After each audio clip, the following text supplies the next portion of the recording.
যে আপনি যাকে ধরেন যে ওস্তাদ ডাকবেন, ওস্তাদের যদি পড়াশোনা মেট্রিক পাস ইন্টার পাস থাকেই, তাহলে কি আপনি বেশি দূর যেতে পারবেন? কথা বলেন, পারবেন? অবশ্যই কিন্তু আপনি পারবেন না। আচ্ছা, একটা লোককে একটা দায়িত্ব দিলেন, সে ধরেন যে আপনি এখন মাস্টার্স পাস করে কার কাছে যান? চেয়ারম্যানের কাছে।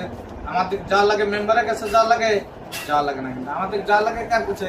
চেয়ারম্যানের কাছে। কি কারণে?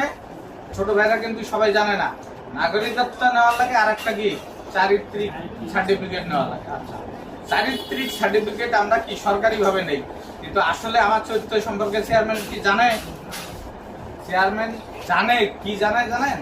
আপনি যখন চেয়ারম্যানের কাছে যাবেন, আপনার প্রথমেই বলবে কি, যেটা ধরেন যে শিক্ষিত না, কত ডিগ্রি পাস মাস্টার্স পাস করে নাই, আজকে মেট্রিক পাস ইন্টার পাস করে, ও কি বলবে? ভাই সিল তো খুঁজে পাচ্ছি না, দুটো সিগারেট নিয়ে আয়, আমি সিলটা খুঁজে পাচ্ছি।